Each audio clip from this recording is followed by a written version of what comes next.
Je l'ai choisie parce qu'en fait, elle est dans ma chambre, je la vois tous les jours et je trouve que j'ai une petite bouille rigolote, donc voilà. Alors l'objet qui symbolise mon métier, c'est le pied à coulisse. On l'utilise pour mesurer des pièces. Dans mon métier, la précision est importante. Ça peut être de l'ordre du centième de millimètre. Alors j'ai pas d'autre passion en particulier, je m'intéresse à beaucoup de choses et à tout ce qu'il peut y avoir autour de moi, et pour cela j'ai pas pu ramener d'objet en particulier. Je suis au sein du bureau d'études. Dans ce bureau d'études, il y a le chef du bureau d'études et c'est mon tuteur. C'est aussi mon mentor puisque c'est lui qui m'a tout expliqué vu que j'ai fait un changement de filière. C'est lui qui m'a appris toutes les bases de la mécanique et qui me suit tous les jours dans mon métier. Alors ce qu'on m'a dit au tout début quand je suis arrivé, c'est que du bon sens. Puisque la mécanique en fait c'est un jeu de logique et une fois qu'on a cette logique, tout découle en fait. Effectuer un travail au sein du bureau d'études, donc avec des collègues, il y a du relationnel, il faut être méthodique, sérieux, organisé, et au final, en fait, mon métier, c'est que du bon sens. Aujourd'hui, je suis en école d'ingénieur mécanique, option production, au sein de l'IT2I de Picardie, mais avant cela, j'ai fait un DUT et un bac chimie. Je me suis réorienté en tant que mécanicien, donc ingénieur mécanique, et aujourd'hui, je suis épanoui dans mon travail et dans mes études. Dans mon entreprise, c'est majoritairement des garçons.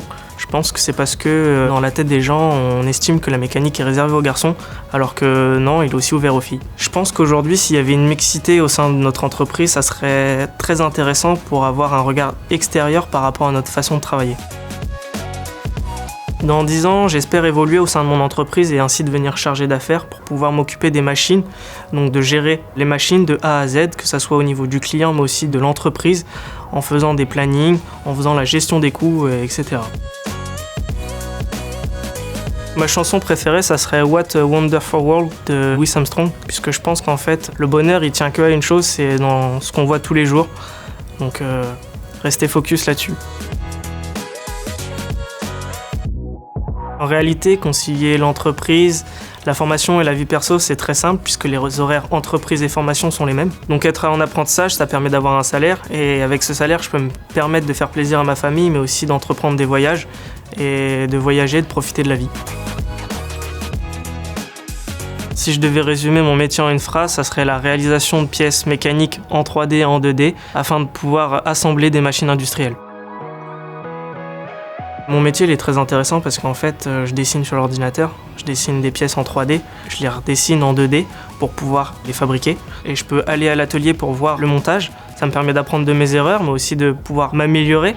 Aujourd'hui, je vais pouvoir effectuer un déplacement en Pologne pour pouvoir observer comment on réalise l'implantation d'une machine chez un client, comment ça se passe, un déplacement, comment on gère en termes de management une équipe.